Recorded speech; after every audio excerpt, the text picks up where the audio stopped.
Hello, this is Helen Motti, and I want to welcome you to For Eternity. I put my heart in your hands and you taught me to fly. Hebrews 13, verses 1 to 3 exhorts us to let brotherly love continue. Do not forget to entertain strangers, for by so doing some have unwittingly entertained angels. Remember the prisoners as if chained with them, those who are mistreated, since you yourselves are in the body also.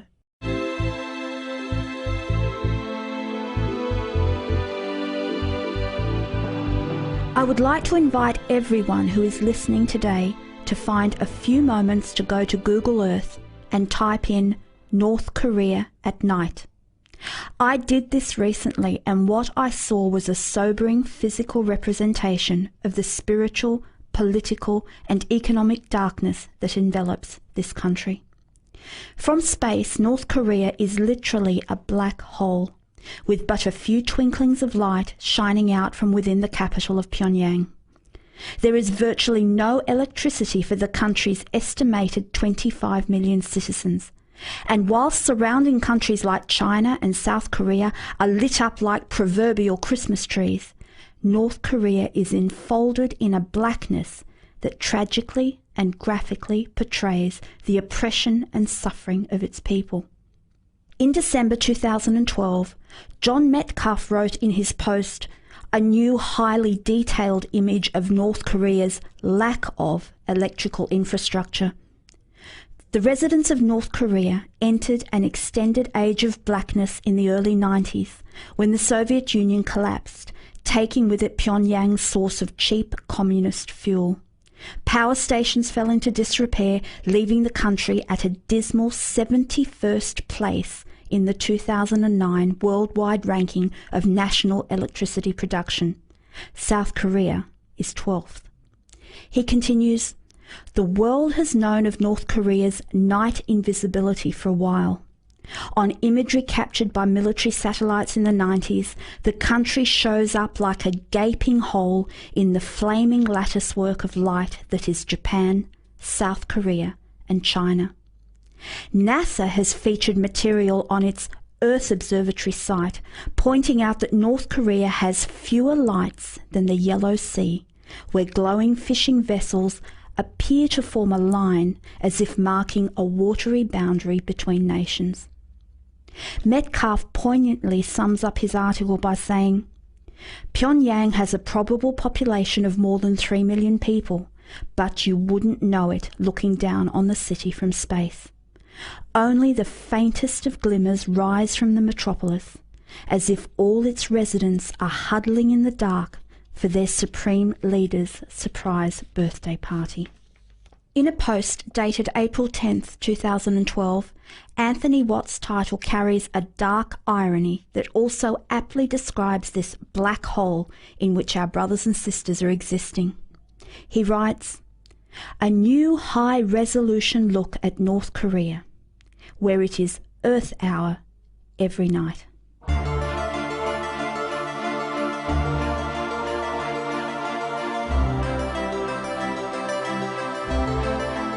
Last week, we journeyed together to North Korea, the most difficult and oppressive country for Christian believers to live in. We found out a little of what it would be like to be a North Korean believer and the price we would most likely pay for being a follower of Jesus Christ. In this second part of our program, we will take another journey, that of a North Korean refugee attempting to escape this black hole of suffering and persecution. The words refugee and asylum seeker have become increasingly inflammatory and divisive over the past several years. For many of us, we understandably associate these terms with boat people coming across from countries such as Indonesia, and all the subsequent hype and debate that make up this Pandora's box of controversy. But for me, the word refugee has taken on a broader and much deeper meaning in recent years than the narrow perspective that the Australian news media delights in feeding us. Last year, South Korea's Database Center for North Korean Human Rights estimated that as many as 200,000 North Korean refugees are hiding in China after fleeing persecution and starvation in their homeland, and that many lack legal status and access to basic social services and are susceptible to human trafficking. Thus wrote Jung-min No in an August 2013 article titled Doors Slam on North Korean Refugees. But why have so many North Koreans risked and are risking their lives to escape their homeland, to possibly face equal or even worse difficulties than if they stayed? Let's listen to an account of life inside North Korea from a woman who defected shortly after Kim Jong-un came to power. My family had decided to commit suicide because for 3 days we didn't have anything to eat. We'd decided to starve to death. We said, let's die. But then I wanted to survive. I sold the house for 30 kilos of rice. To survive, I had to eat grass. People pick grass and leaves. They use them to make soup. What do you think of Kim Jong-un, and what do you think of what he's threatening to do? Kim Jong-un is trying to be more extreme than his father and trying to distract the North Korean people from their own problems and complaints. Here are some statistics compiled by THINK, which stands for Topple Hunger in North Korea. Organised by the Korean American Coalition, it is a program organised to inform the public about famine and humanitarian issues in North Korea. North Korea's population is 22.7 million. More than 1 million North Koreans perished in a devastating famine in the mid-1990s. Nearly 300,000 people have fled North Korea, one of the most isolated and dangerous countries in the world. 33% of the population is undernourished. 37% of children are stunted, 23% are underweight, and 7% are wasting away. Up to 200,000 are unjustly imprisoned in Soviet-style gulags. Prisoners in these camps experience extreme abuse, torture, rape, forced abortions, and even executions. More than 400,000 have died in these political prison camps. Up to 300,000 refugees are hiding in China, and this is a very conservative estimate. Approximately 80% of North Korean refugees in China are women. Of these women, 70 to 90% end up sexually trafficked, sold repeatedly, or forced into marriages. These women can be bought for anywhere from a few hundred US up to 2,000. And specifically relating to children, 60% of North Korean children experience malnutrition, which can lead to illness, stunting growth, or death. 37% of North Korean children are in need of food aid, chronically malnourished, or have stunted growth.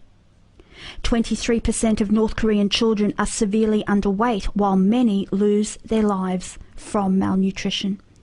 20% of North Korean children suffer illness from malnutrition, like diarrhea or respiratory infection.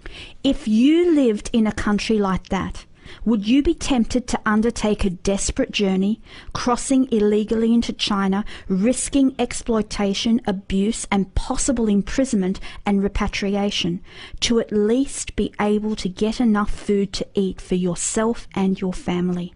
Here is another interview. We had to cross the Tumen River, but the water level was high because it had rained a lot. The current was strong and fast. We knew that we would be killed if we had stopped there, so we had no choice but to jump into the river. We crossed at night. I only have one leg, so I had to swim with my remaining leg and my crutches. I was sinking and thought I was going to die there and then, but my brother came and helped me cross the river. That's how we managed to cross the border. Ji Song-ho fled North Korea in 2006. He arrived in the south 6 months later after travelling 6,000 miles across Asia. He left with his younger brother, their aim to be reunited with their mother who had escaped from the north. They were among just over 2,000 North Koreans who defected in 2006. In 2011, the total number of defectors to have fled the regime topped 23,000. When we defected, my father couldn't come with us. He was very ill at the time, so it was impossible for us to take him with us. He was still alive when I made it to South Korea. When I was in Thailand, I called him, but the North Korean authorities were closely monitoring him and his home. No one was allowed to visit him because the police found out that we were missing. That's as much as I knew when I arrived in South Korea. It takes 6 months for a North Korean defector to formally become part of South Korean society and obtain a social security card. I didn't know it would take so long. I thought I would be able to get my father out of North Korea as soon as I arrived in South Korea. I called my father 6 months after I arrived, but found out that he had died a week earlier. Ji's father tried to escape the country, but was caught by North Korean soldiers and tortured. He returned home but died 3 days later. Ji's father made him a pair of wooden crutches to use during his escape through China. They are his only remaining possessions from North Korea. We got to eat meat twice a year on New Year's Day and Korean Thanksgiving. We never got to eat beef though. You would be executed. Cows are used for farming. Obviously they are stronger than humans. When cows die, they are delivered to Pyongyang so that senior government officials can eat their beef. Ordinary citizens are not allowed to eat beef. Another defector shares, the good thing is that we can pursue our dreams in South Korea. I worked in North Korea for 4 years before coming here.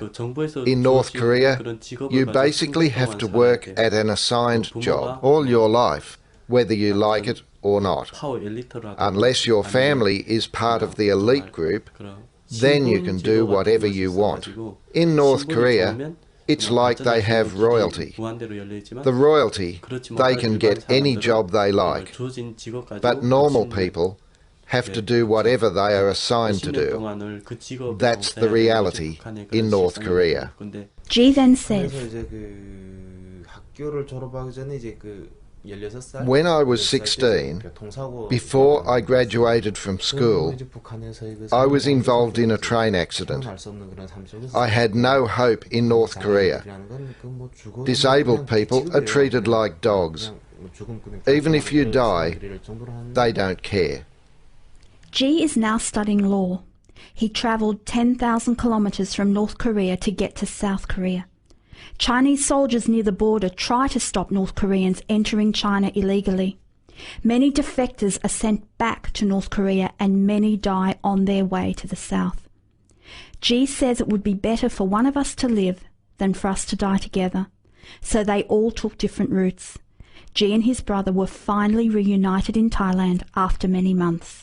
We have heard a tip of the iceberg account of what sort of life an ordinary North Korean has if he or she is not a part of the small elite class considered royalty, who have privileges undreamed of by the majority of their fellow Koreans.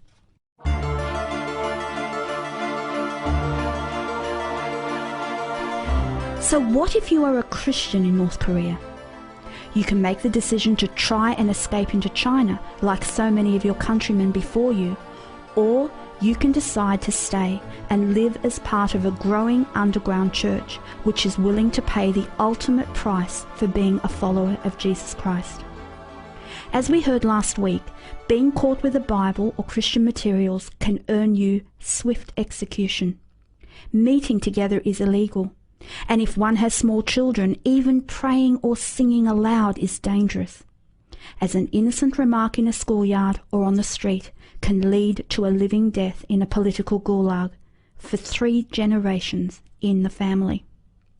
And yet the true church is alive and well, and even believers imprisoned for their faith will take great risks in the camps to tell people about Jesus. Listen to Norman McLaughlin from Open Doors Australia tell us about Hey Woo. Yes, incredible little lady, little dynamo of a lady, full of energy, 70 years old. She was here last year with us. She, in 1997, her daughter, who was in her early 20s, if you know anything about North Korea, there has been a lot of famine because of the communist system, the economic mismanagement. There's been a lot of famine, and a huge number of people have died of starvation. Hey Woo's daughter went out one day to find food, and found some food and brought it back, and as she was bringing it back to the family, she was robbed. And she came home with nothing. And over the next weeks, she starved to death. And Hey Woo and her family watched her daughter starve to death, 1997. Soon after that, Hey Woo's husband, and they were not a Christian family, went into China, crossed the border to get food, came back, but found Christ in China because he met Chinese believers there who led him to Christ. And when he came back, he was arrested and imprisoned, and Hey Woo actually never saw him again. And he died after just 6 months in prison. Some of the folks who'd been in prison with her husband began visiting Hey Woo and talking about his faith that he had found, and she couldn't believe that her husband had become a Christian. And then she remembered that when she'd been young, she'd remembered her mother had a cross round her neck, and she remembered her mum used to go through the house muttering under her breath, and realised that her mum had been praying. And through this, Hey Woo came to faith herself. A couple of times she tried to escape to China. Both times she was repatriated and spent years in North Korean labour camps, which she describes as being worse than having the 10 plagues of Egypt all at once. But one of the most radical things that she did, there's, as you've said, North Korea is the #1 worst persecuted country in the world, where you can be just killed on sight for being a Christian. In those labour camps, she prayed and she said, Lord, I don't have any fellowship, I'm on my own, and she felt the Lord was prompting her to share the gospel. And so in that North Korean labour camp, she began to talk to folks that she would pray and look around and see who she should talk to, and she shared Christ with a number of people, each of whom came to Christ. If she picked the wrong person, she would have been dead on the spot. And she began this little meeting in the toilet block. She talked about the stench was just horrendous, and they could go there to silently and quietly worship together once a week because no one else would come near this place. And so they had this little fellowship in a North Korean labour camp. Is there anywhere in the world that is a more dangerous place to plant a church than inside a North Korean labour camp? So just an incredible story, and as I've said, dynamic little lady, full of the Lord, full of passion and enthusiasm for the gospel, and now living in South Korea.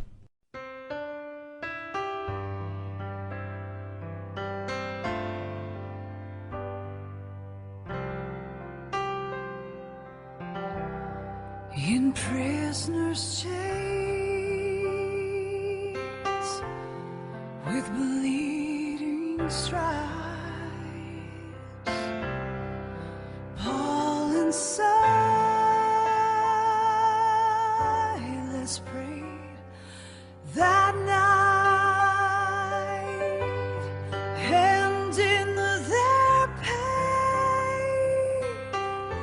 began to sing. Their chains were loosed, and they were free. I bless your name. I bless your name. I give you honor, give you praise. You are the light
There is another story that also needs to be told, which is part of the North Korean refugee exodus.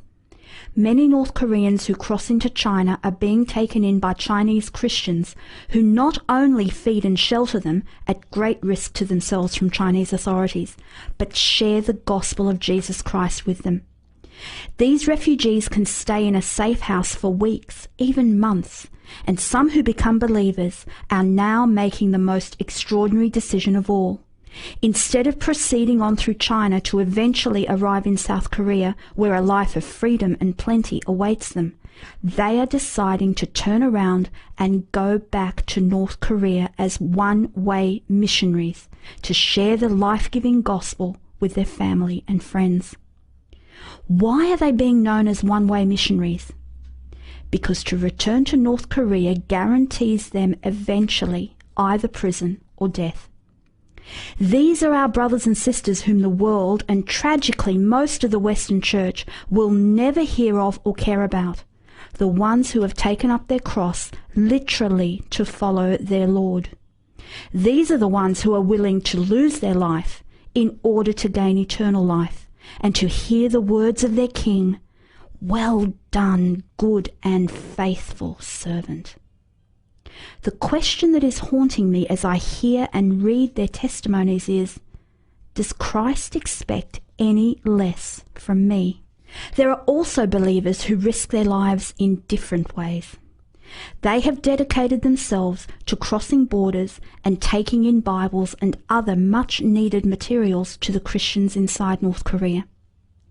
I would like to read you a passage from the book The Privilege of Persecution by Dr. Carl A. Moyler and David W. Hegg. The chapter is titled Prayer and Dependence. The Yalu and Tumen rivers form a naturally meandering boundary between the People's Republic of China and the Democratic People's Republic of North Korea. The two rivers, flowing from the Changai Mountains in northeastern Asia to the northern shores of Korea Bay, are shallow and heavily silted for much of their length. Yet they are much easier to navigate than the political lines they help delineate. Night and day soldiers from both armies stare vigilantly at each other through high-powered field glasses as they control traffic in and out of their respective countries. Those approaching the Chinese checkpoints find that travel moves at a snail's pace, for each is high risk and high security, and very few people are allowed to cross the heavily fortified border regularly. Behind the Korean border, the situation is not much different. There are checkpoints everywhere. Travelling inside North Korea is almost impossible. But one man does go around the country. To those of us in the West, he is known only as the Traveller. He is one of the persons who helps Open Doors distribute goods inside North Korea. Despite the ever-present danger of exposure, the Traveller remains an unpretentious and simple man. He looks more like a blue-collar factory worker than the Korean James Bond, but that's one of the keys to his success. He's adept at blending in, remaining both vigilant and decisive. It's a matter of survival. He has served Open Doors for years, and yet we don't even know his real name. We never will. The fewer people who know it, the better. For if his secret work on behalf of God's people were ever to be discovered, it would mean a brutal death sentence for him. When Open Doors leaders spoke to him, we asked him what the church in North Korea prays for. This ostensibly emotionless man who puts his life on the line every day, often for people he's never even met, being in cities he's never visited, began to weep. He told of a church movement that has remained underground ever since the 50s. In order to wipe Christianity from the face of the land, Kim Il-sung's soldiers herded entire congregations into the streets and ran them over with bulldozers. Thousands of men, women and children, nearly all of them North Korean citizens, were literally crushed to death, their remains compacted, recycled and used to line roadbeds throughout the surrounding cities. Today, under Kim's son, Kim Jong-il, There are between 200,000 and 400,000 believers, direct descendants of those who were left behind, and when they pray, the traveller said, theirs is a prayer of repentance.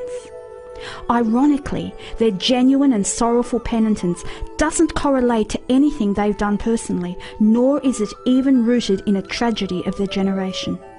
Instead, it grows out of a collective sentiment that their grandfathers were not bold enough witnesses during the years of the Japanese invasions and later during the communist takeover. They feel as if the punishment of communism for the last 60 years has been because their ancestors did not speak out enough, and they live with such an intense, inherited guilt that they actually view as a daily reminder from God to not compromise their faith. And they deal with that daily reminder the same way they do everything else, with prayer. It's simple. Believers in North Korea and those throughout the persecuted church don't see prayer as an add-on activity. It's not like they have a relationship with God and they pray. Theirs is a praying church, and their relationship with God is a prayer relationship. It is completely integrated in a way that ours in the West just isn't. To them, prayer is simply communion with God, and they have a wealth of experience that we have seldom tasted or enjoyed the benefit of. When they come together for corporate prayer, it's almost sanctified desperation. Someone leads out, and then everyone in the room prays passionately, often multiple times. They pray for things we probably wouldn't think to pray for, and never pray for many of the things we do. Much of our prayer comes in response to a dutiful call to improve our lax spiritual disciplines. We're supposed to pray in our church services, so we do. We're supposed to pray for our food, so we do. Quietly and quickly, especially if we are out in public. We rarely have to pray out of a sense of dependence, and so we often don't. Admittedly, few people in the West even like to pray. The question of enjoying prayer never comes up in other parts of the world. North Korean believers are prayerfully focused on one purpose: to be in place and fulfill God's will for their lives. Their prayer is a prayer for liberation, for lifting of the darkness, for a possibility to reopen the churches of their ancestors, and for reconciliation.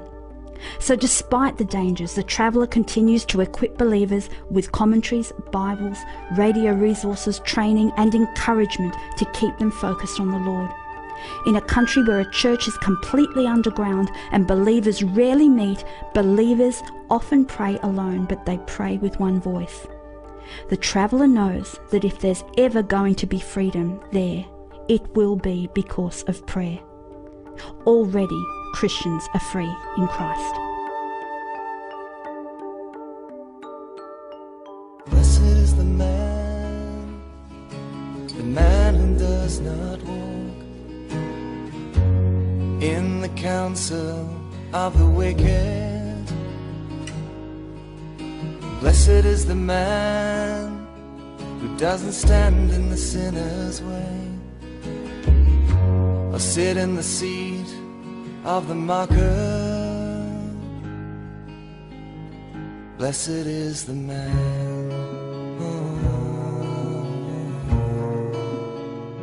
blessed is the man,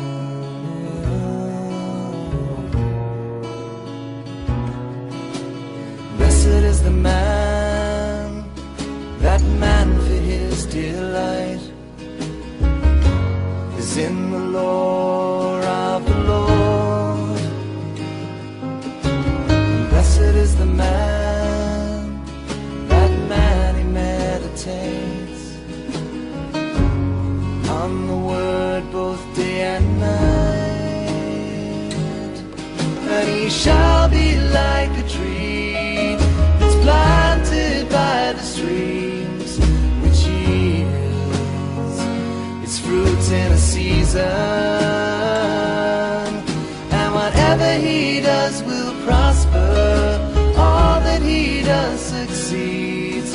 His leaf shall not wither.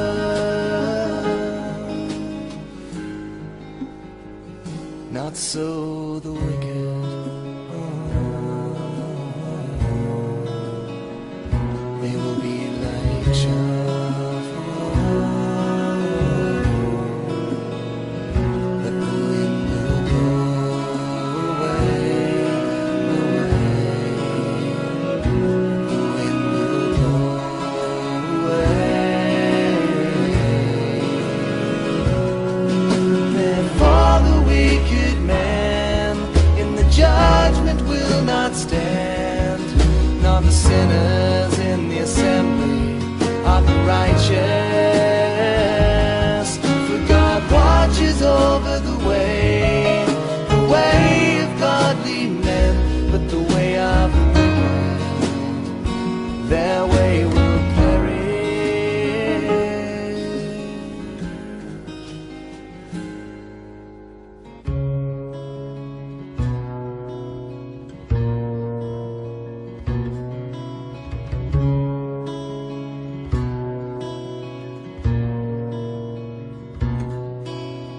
Blessed is the man for his delight is in the word of the Lord. Many of us will have at one point in our lives read George Orwell's 1984.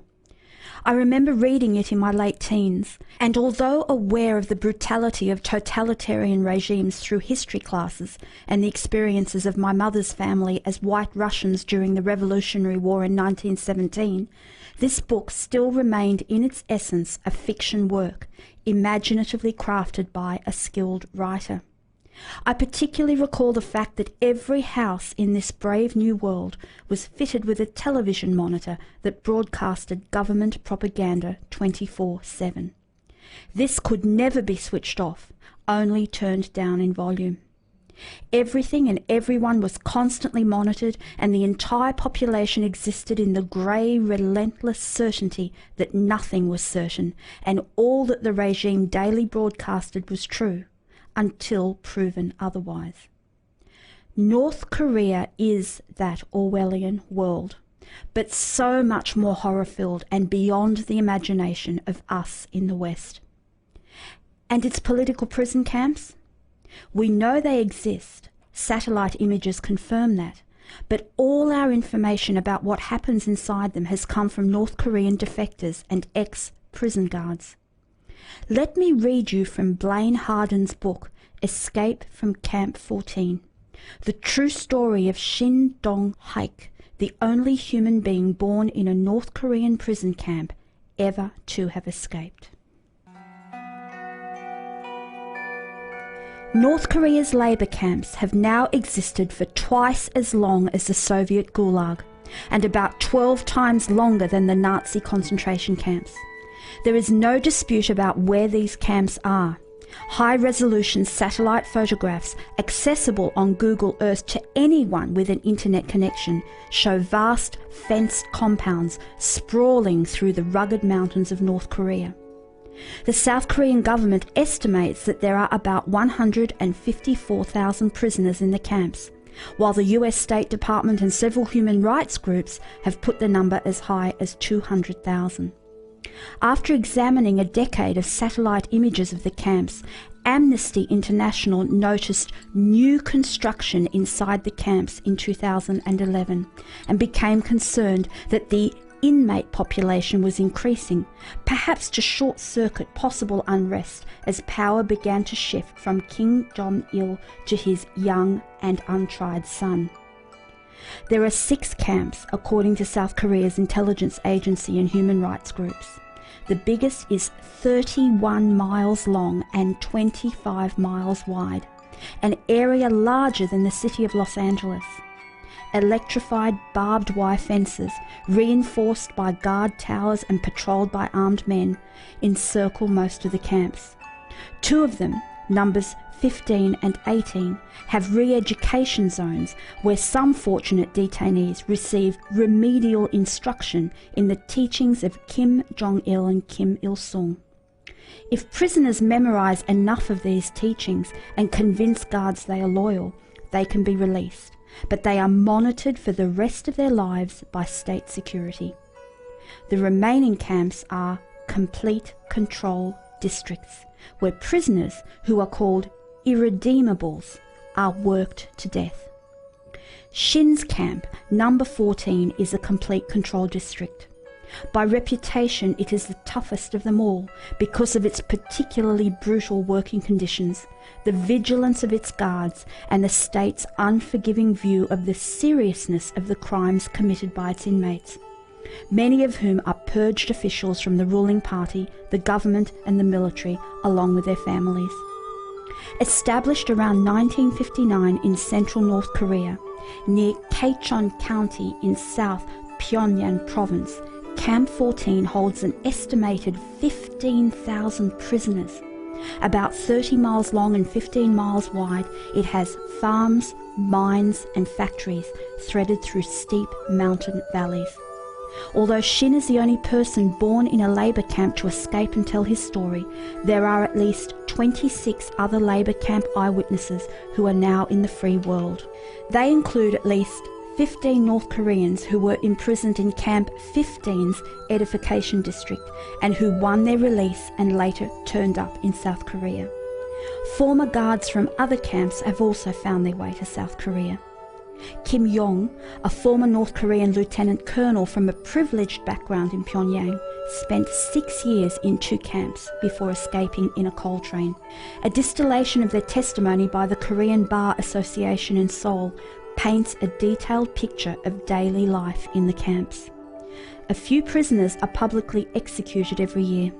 Others are beaten to death or secretly murdered by guards who have almost complete license to abuse and rape prisoners. Most prisoners tend crops, mine coal, sew military uniforms or make cement while subsisting on a near-starvation diet of corn, cabbage and salt. They lose their teeth, their gums turn black, their bones weaken, and as they enter their 40s, they hunch over at the waist. Issued a set of clothes once or twice a year, they commonly work and sleep in filthy rags, living without soap, socks, gloves, underclothes or toilet paper. 12 to 15-hour workdays are mandatory until prisoners die, usually of malnutrition-related illnesses, before they turn 50. Although precise numbers are impossible to obtain, Western governments and human rights groups estimate that hundreds of thousands of people have perished in these camps. Most North Koreans are sent to the camps without any judicial process, and many die there without learning the charges against them. They are taken from their homes, usually at night, by the National Security Agency. Guilt by association is legal in North Korea. A wrongdoer is often imprisoned with his parents and children. Kim Il-sung laid down the law in 1972. Enemies of class, whoever they are, their seed must be eliminated through 3 generations.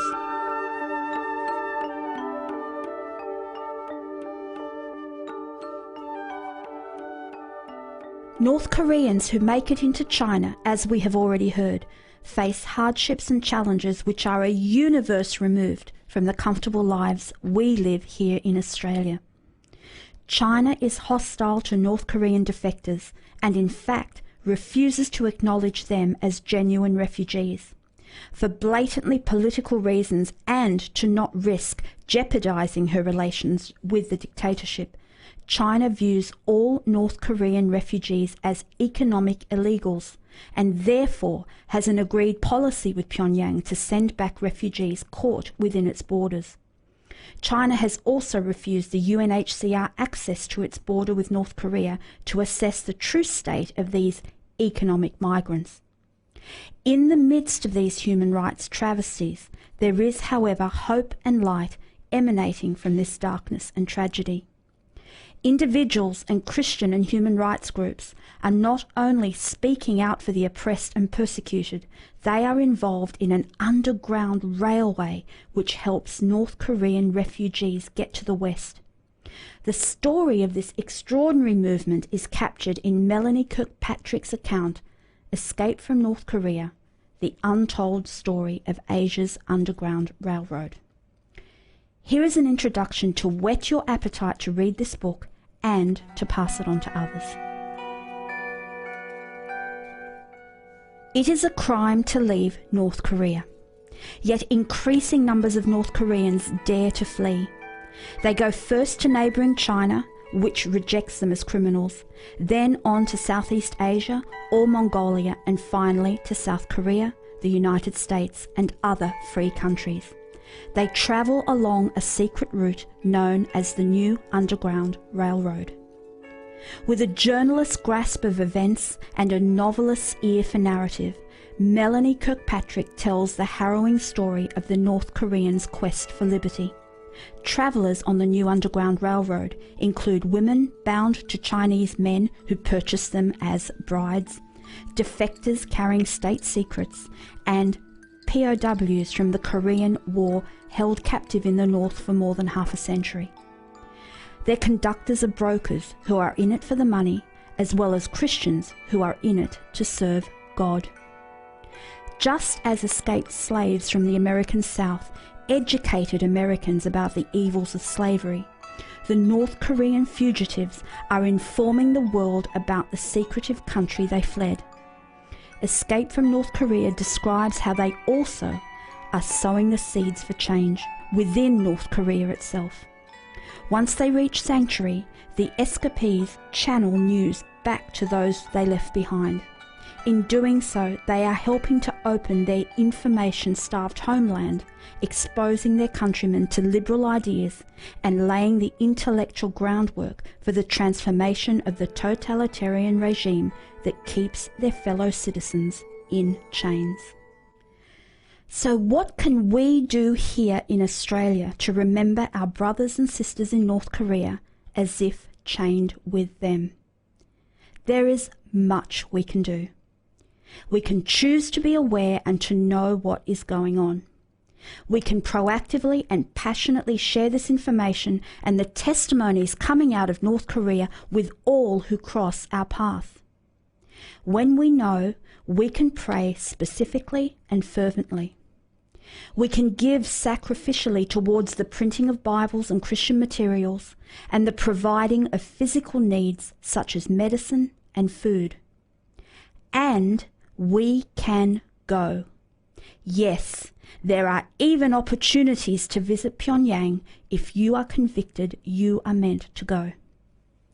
Let me close with the poignant remarks of Tim Peters, a dear personal friend of ours and one of the most passionate and daring advocates for the plight of North Korean believers, as he addresses the Seoul Press Centre on July 25th, 2013. Helping Hands Korea Catacombs is intimately aware of the names and faces that make up this nebulous term, North Korean persecution. We know this both through our work of helping the persecuted church inside the nightmarish secret state. However, we are also fully aware of the excruciating consequences of persecution when new Christians, those who come to embrace faith in Jesus Christ as refugees in China, are forcibly repatriated to the DPRK by Chinese authorities. This horrific and illegal practice includes repatriation of children and preteen orphans who have escaped the state institutions of North Korea, which are a mockery of actual social welfare facilities for homeless children. I wish to argue at this timely juncture that the persecution of North Korean Christians does not only take place in the Kwalizo, as well as other detention centres and SSA bureaus within the DPRK. It has already been firmly established and documented that Christians are categorically and systematically abused in these places. I submit that North Korean refugees who have come to embrace the Christian faith as refugees in China are also persecuted by virtue of the repatriation policy of China. Any North Korean refugee, whether Christian or not, has a well-founded fear of persecution when repatriated to the North because they departed their country without government permission.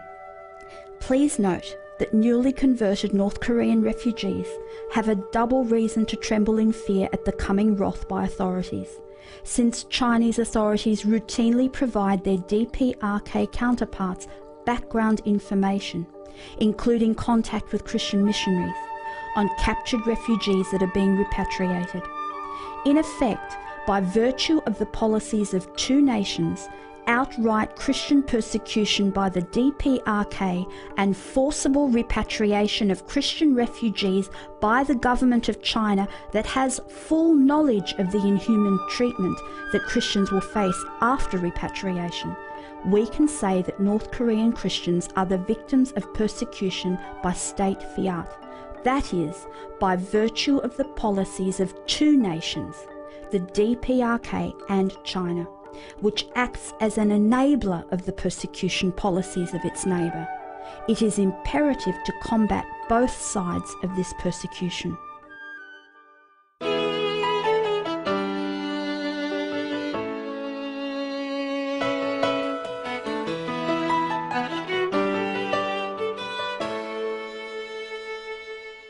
Do you know what it's like to be on the run? Do you know what it is to leave it all behind at the point of a gun? Do you know? Do you know how it feels to lose your family? Do you know what it is to have been free, but now to be a refugee? I'm a refugee, I have no choice, I have no voice. I'm a refugee, I have no place, I have no face. Will someone look at me?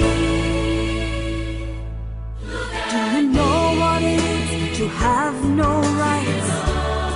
Do you know what it is to keep on hiding through an endless night? Do you know?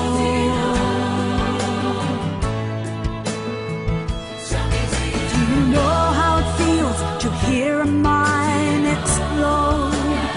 Do you know what it is to see your child blown apart on this going nowhere road? Do you know?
I urge you to be prayerfully considering all that you have heard about your North Korean family in this program, those inside North Korea, and the hundreds of thousands living as fugitives in China. Perhaps the Lord is convicting you to, like Peter, get out of the boat and be an advocate for them in some way. Next week, please join me as we meet the persecuted church in Nigeria. I'm Helen Motti. For eternity, for eternity.